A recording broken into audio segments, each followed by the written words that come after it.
Whenever I grab a lemonade, I'm reminded of that old saying. When life hands you lemons, make lemonade. You know the one, right?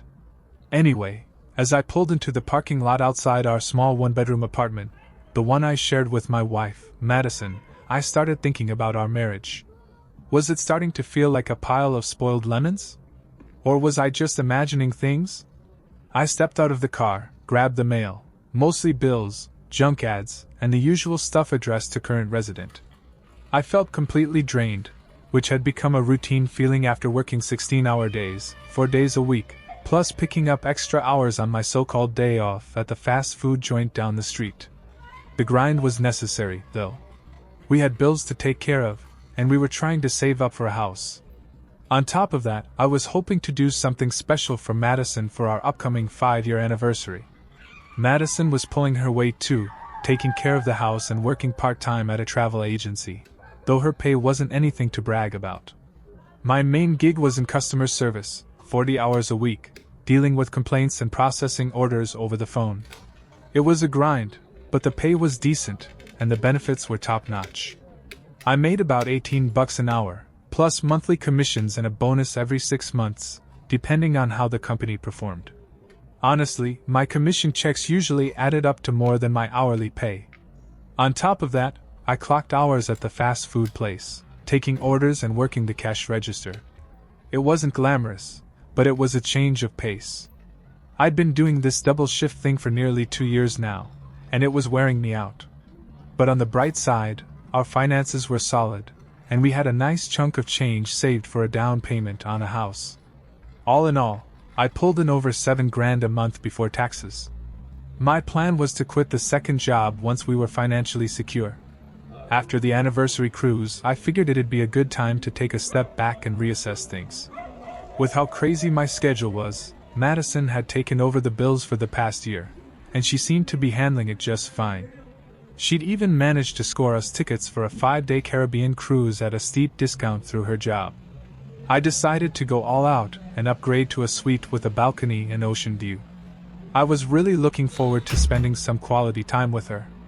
We both scheduled our time off at the same time and were set to leave right after work tomorrow, Friday. I climbed the stairs to our apartment, unlocked the door, and stepped into darkness. The only sound was the ticking of the clock on the wall. That was weird, I thought. Madison hadn't mentioned she'd be out. I tossed the mail on the kitchen table and flicked on the light. Everything was as clean and orderly as usual, but something felt off. "Madison, I'm home," I called out, but there was no answer. I glanced at the fridge, expecting to see the dinner she usually left for me on nights when I work late, but there was nothing. I headed into the bedroom. The bed was made, but Madison was nowhere to be found. I pulled out my phone and tried calling her, but it went straight to voicemail. "Madison, it's Ben," I said. "I'm home, where are you? Call me back." I hung up and shot her a text, but still no reply. I started to notice that some of her things were missing from the closet. Where could she have gone? Did she leave me? I checked her dresser drawers and saw more things missing. In the bathroom, most of her toiletries were gone. That's when I noticed an envelope on the counter with my name on it, written in her shaky handwriting. I picked it up and walked into the living room to read it. The letter didn't start with, "Dear Ben," just, "Ben," which immediately felt like a bad sign. She wrote that she knew I'd have a hard time understanding this, and that she expected me to be angry. She confessed that she'd been seeing someone else for the past few months and was now with him on the cruise we had planned for our anniversary. She mentioned how we had talked about having kids, but admitted she didn't want to have children with me. She went on to say that while I was a hard worker and a great provider, I would make a great dad for someone else's kids. She admitted that her lover, Alex, had convinced her to stop using contraception so he could be the one to get her pregnant. She apologized for her blunt words and assured me that Alex was a good man in every way. According to her, everyone at her job knew about their relationship and supported their decision to leave together. The letter continued, explaining that her coworkers thought I would be a great father to the kids she planned to have with Alex. She admitted that while she had fallen in love with Alex, it wasn't the same kind of love she had for me. She compared it to the love between siblings or close friends. Despite everything, she didn't want a divorce. She thought we should stay married so our combined insurance could cover her pregnancies and suggested that I help raise Alex's children. The letter ended by saying that Alex would be staying at our place moving forward. She suggested I find another place to stay on the nights they were together, maybe even pick up a third job to keep myself occupied. She said that our intimate relationship was over since Alex insisted on exclusivity, and to make things worse, she told me she didn't find me attractive anymore. She warned me that if I went through with a divorce, she would demand half of my paycheck, my retirement benefits, and even child support. She admitted that, in some way, she was hurting too, but she and Alex had decided to take the cruise early, using the tickets I had paid for. They'd blocked my number so I couldn't reach them and were planning to send me pictures and videos to show me what I was missing. The letter wrapped up by saying she had to go since a taxi was already outside, waiting to take her to meet Alex at the port, and they wanted to get a head start on the trip. She promised to contact me once they returned, so I could come and pick her up. She expressed some regret, but insisted that this was just the way things were going to be from now on. The letter was signed, "Your friend, Madison." I sat there, stunned, as the letter slipped from my fingers. Friend? What kind of friend would do something like this? With friends like Madison, who even needs enemies? Sure, I knew things hadn't been right for a while, but I chalked it up to my crazy work schedule. That's why I'd gone all out on that cruise. The more I thought about her letter, the angrier I became. I tore my wedding ring off and threw it across the room. To hell with her and her insane ideas. If she thought I was just going to roll over and accept this, she had lost her mind. I glanced at the clock. It was already 3 a.m. With only 5 hours until I had to be up for work, I knew getting any real sleep would be a long shot. I tried to drift off, but all I could think about was her and Alex. Giving up on the bed, I grabbed a pillow and a blanket and headed for the couch. Exhausted, I finally managed to pass out, only to wake up the next morning in a daze, wondering why I wasn't in bed. And then reality hit me like a ton of bricks as the events of the night before came flooding back. Still clinging to some hope that this was all a cruel prank, I checked my phone for any messages. No such luck.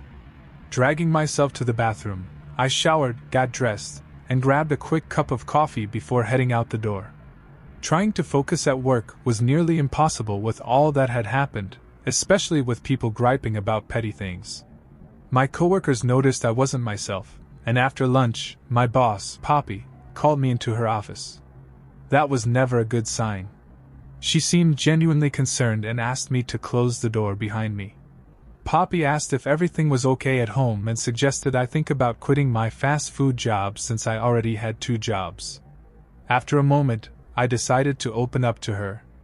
I'd always felt like I could trust her since she'd been honest with me in the past. I told her things weren't fine at home and handed her the letter Madison had left. She read it and shook her head when she finished.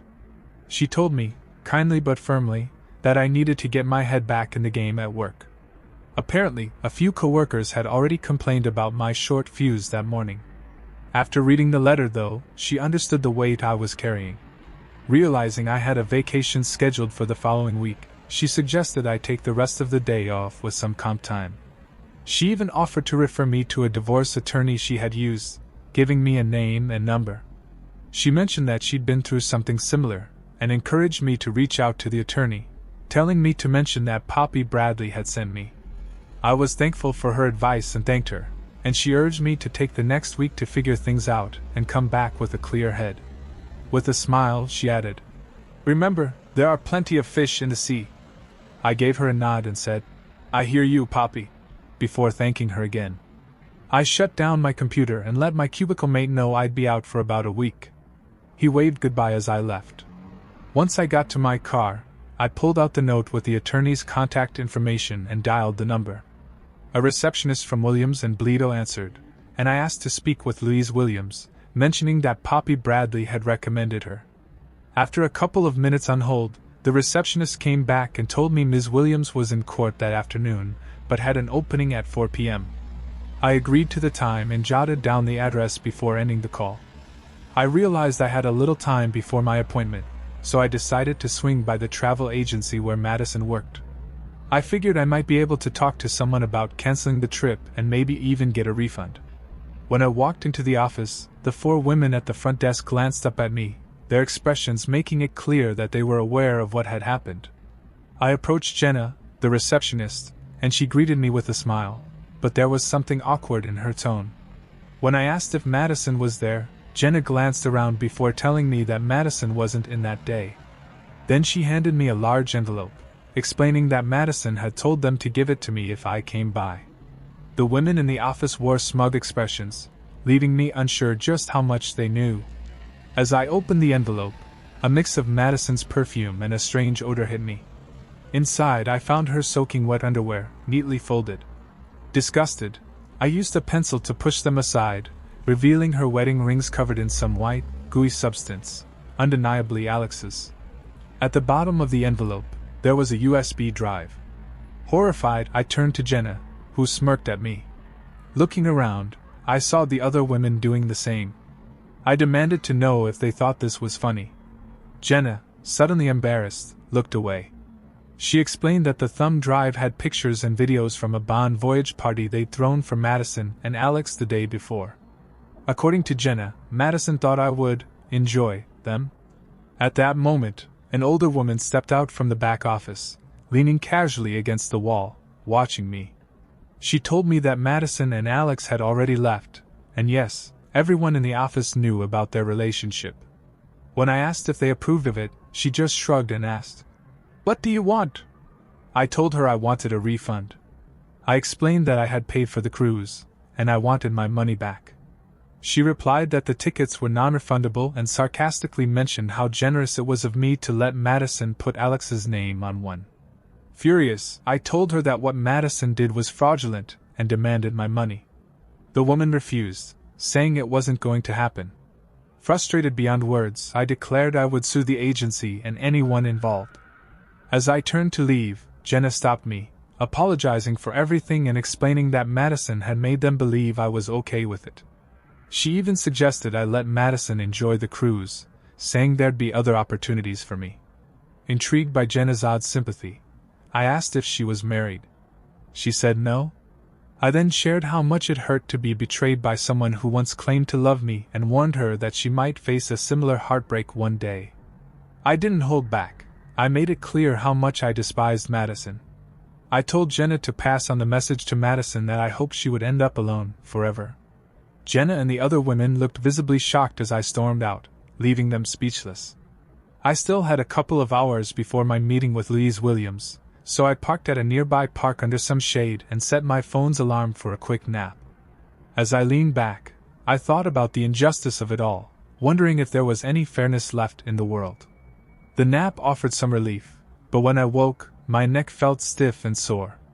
I sipped the lukewarm coffee from my travel mug and started the car.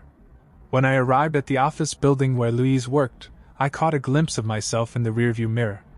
I looked worn down, almost unrecognizable. Trying to fix my hair, I grabbed Madison's letter and the envelope before heading inside. The office was clean and welcoming, with a friendly blonde receptionist at the front desk. She took my name, offered me a fresh cup of coffee, which I gladly accepted, and directed me to a seat. A few minutes later, she led me into Louise's office and closed the door behind us. Louise Williams stood up to greet me. She was older than me but still quite attractive, with a firm handshake. After exchanging pleasantries, she motioned for me to sit, and I thanked her. I introduced myself as Albert, and she smiled slightly, telling me to just call her Louise. She asked what had brought me in, and I explained that I was looking to get a divorce. When she asked why, I handed her the letter Madison had left. Louise read it carefully, frowning as she flipped through the pages, then handed it back. She asked about the envelope, and I warned her about its contents before handing it over. She opened it briefly, her face contorting at the smell before quickly closing it again. Handing it back, she said, "I see why you want a divorce."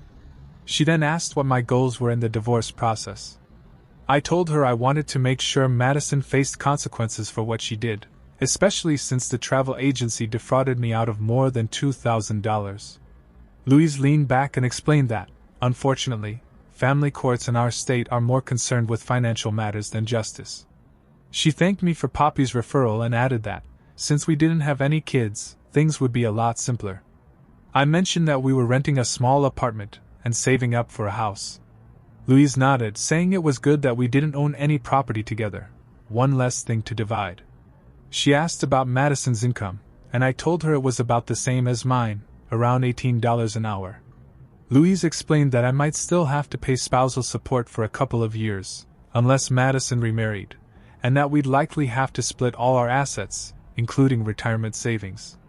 Louise clarified that because our state follows no-fault divorce laws, Madison's infidelity couldn't be mentioned in the official paperwork, though it might help in negotiations. When she asked if we had considered counseling, I admitted I hadn't. I just couldn't see a way past the betrayal. Louise said the court might still order counseling, whether I wanted it or not. I asked her if there was any way to prevent Madison from bringing Alex into our apartment. She asked if Madison's name was on the lease, and I confirmed it was. With a sigh, she explained that unless there was a risk of damage or danger, I couldn't stop her from having him over.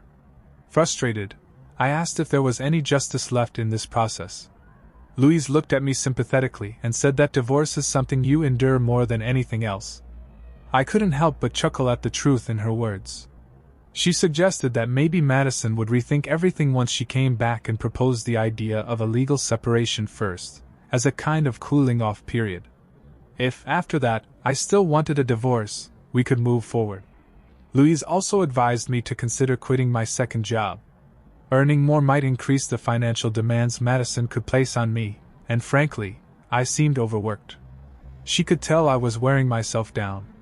I vented my frustrations to her, especially about the $2,000 I was defrauded out of for that cruise. Louise assured me that we could look into ways to deal with that too. We went over all the details of the case, and she took notes as I spoke. When we were done, she handed me a checklist of things I needed to do, mostly related to the bank and our joint accounts.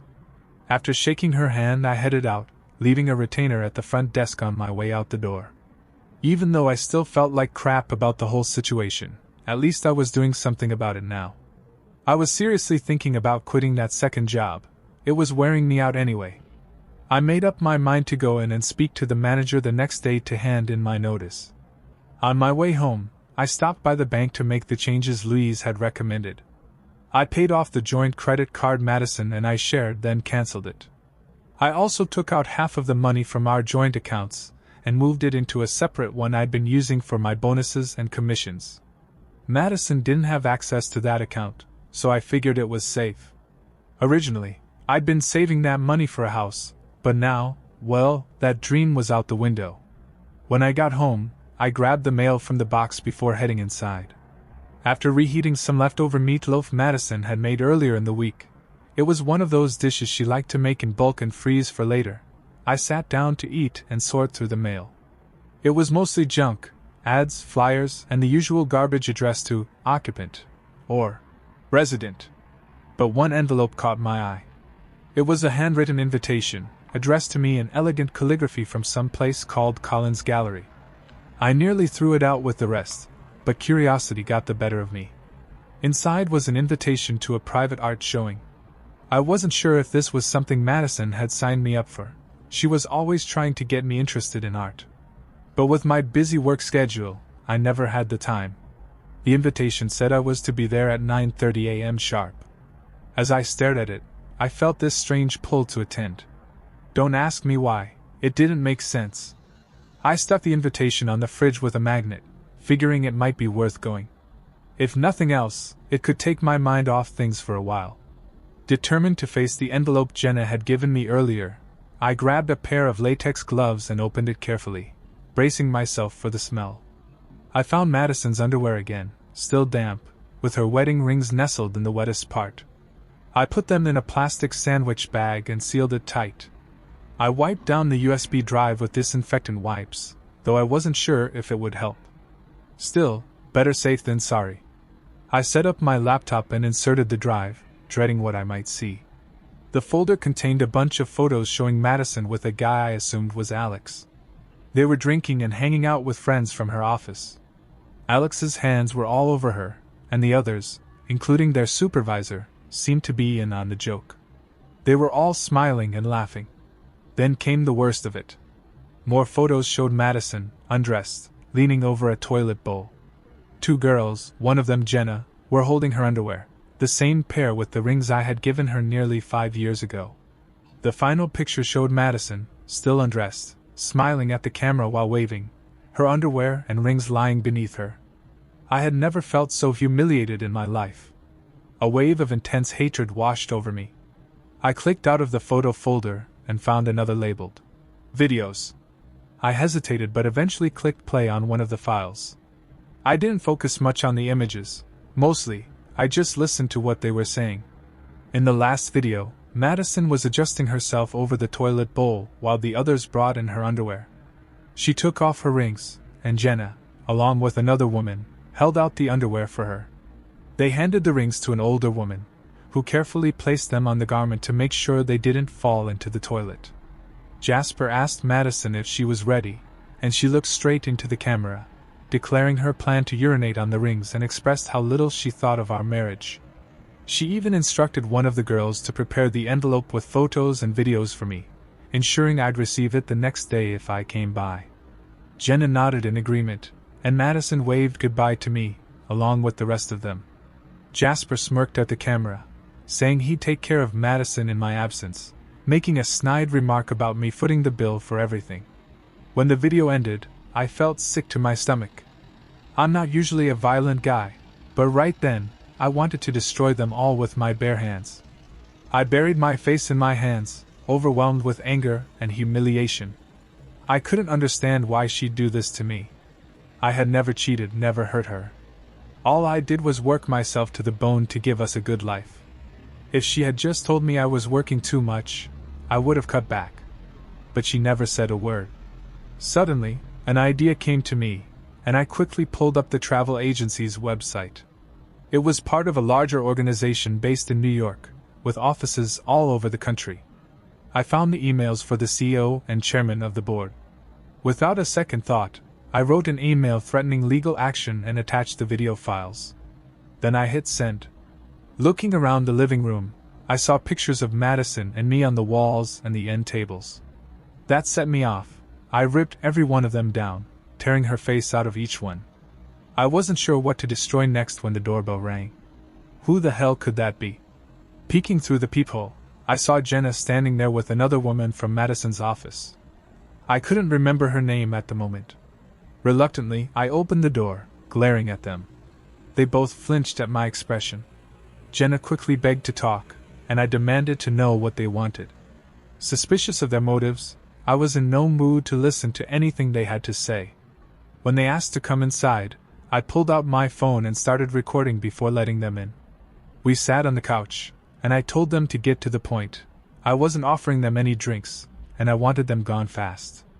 Jenna exchanged a glance with the other woman, clearly nervous, before telling me she had spoken to Madison earlier. Apparently, Madison was upset. I responded coldly, making a sarcastic suggestion about how they could make it up to me by taking drastic measures. They looked horrified, and Jenna stammered that I couldn't mean what I was saying. She reminded me that Madison was still my wife. In response, I handed her the letter Madison had left for me. Jenna read it, then handed it back, apologizing. I accused both of them of being in on it. After all, they were in that disgusting video. Jenna apologized again, claiming Madison had made them believe I was okay with everything. I wasn't buying it. I told them it was time for them to leave. As they headed toward the door, Jenna hesitated, suggesting she could help me get over this whole mess. I scoffed, telling her flat out that I didn't trust her, and I didn't want anything to do with any of them. I urged them to leave and never come back. Once they were gone, I locked the door and collapsed into a chair, a whirlwind of anger and grief swirling inside me. I needed something, anything, to numb the pain. So, I got in my car and drove to the corner convenience store, where I bought a 6-pack of beer and a couple of packs of cigarettes. I had quit drinking and smoking after we got married, but tonight I didn't care. Back home, I sat out on the balcony, downing beer after beer, chain-smoking cigarette after cigarette, hoping it would drown out the hurt. After a while, I stumbled inside and collapsed into bed.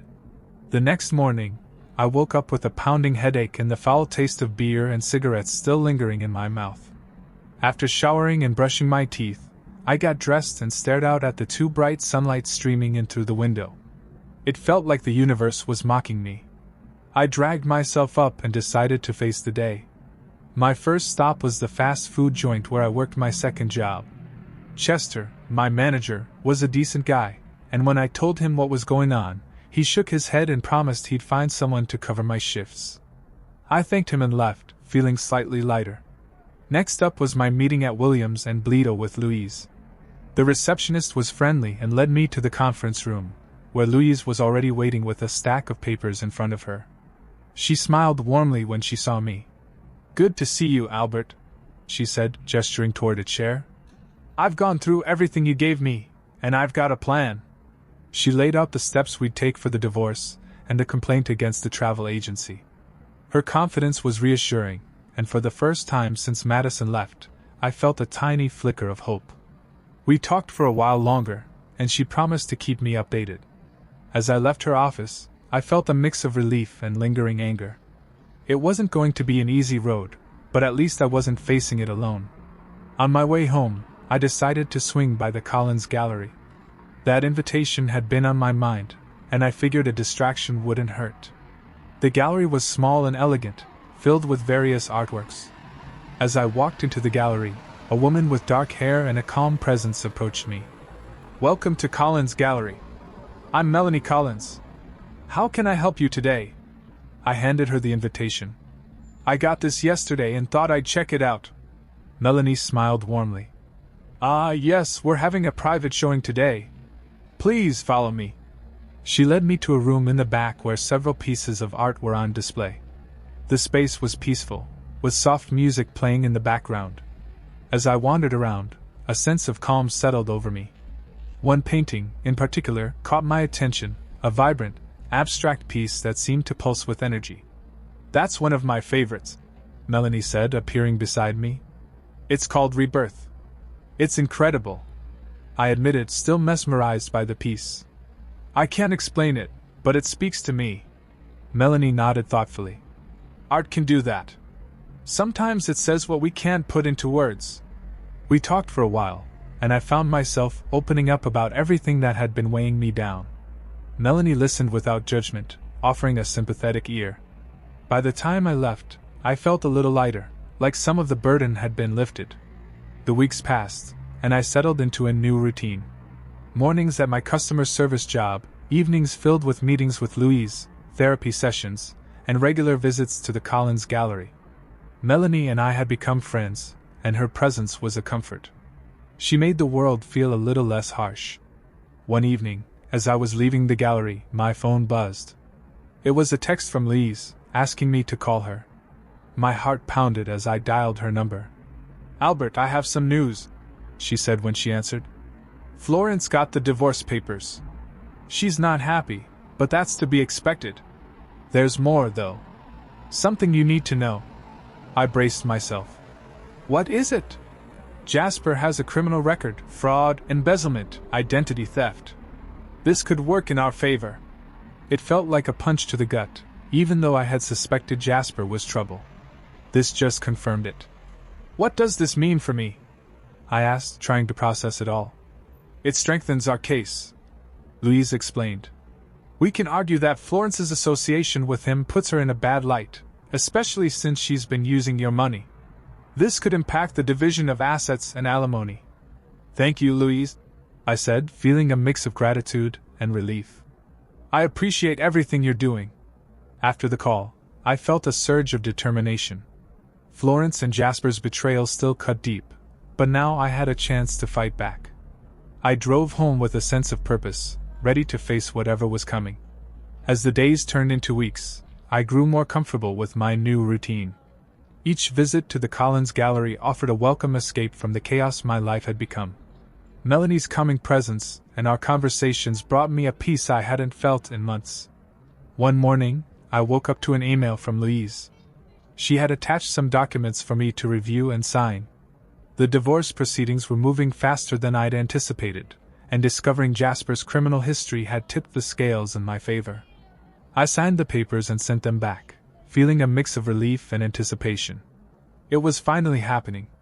I was starting to reclaim my life. After work that day, I decided to stop by the gallery. Melanie greeted me with her usual warm smile. "Albert, it's good to see you. How are things?" "Better, actually. Louise says the divorce is moving along quickly. Jasper's criminal record really helped." "I'm glad to hear that," Melanie said, her eyes full of genuine concern. "You deserve some good news." We spent the next hour talking about everything and nothing. Time seemed to slip away when I was with Melanie. As I was about to leave, she handed me a small, wrapped package.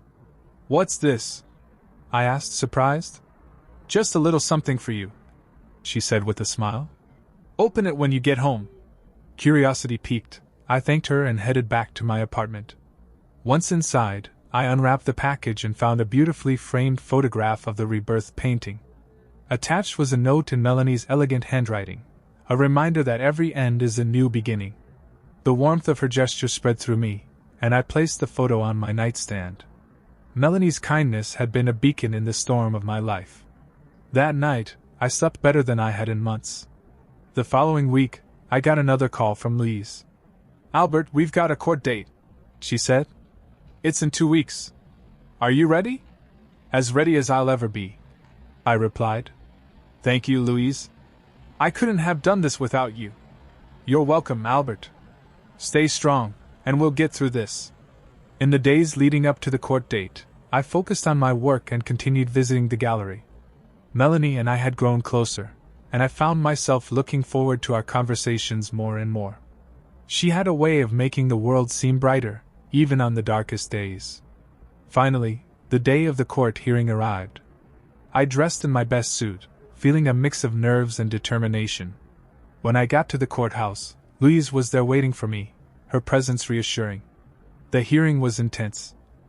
"Thanks to you," I said, leaning in to kiss her cheek. "I couldn't have done it without you." Just then, I caught sight of Jenna among the guests. She approached us with a tentative smile on her face. "Albert, Melanie, I'm so glad I could make it." "Jenna, thank you for everything," I said sincerely. "Your decision to send that video changed everything." Jenna smiled, a wave of relief evident in her eyes. "I'm just glad I could help. You deserve happiness, Albert." As the evening went on, I felt a profound sense of peace settling over me. The painful chapters of my past were finally behind me, and for the first time in what felt like forever, I had a future to look forward to, one filled with love, art, and endless possibilities. I glanced over at Melanie, who was chatting easily with some of the other guests. Watching her, I realized just how far I'd come, and that together, we could handle whatever life had in store for us next.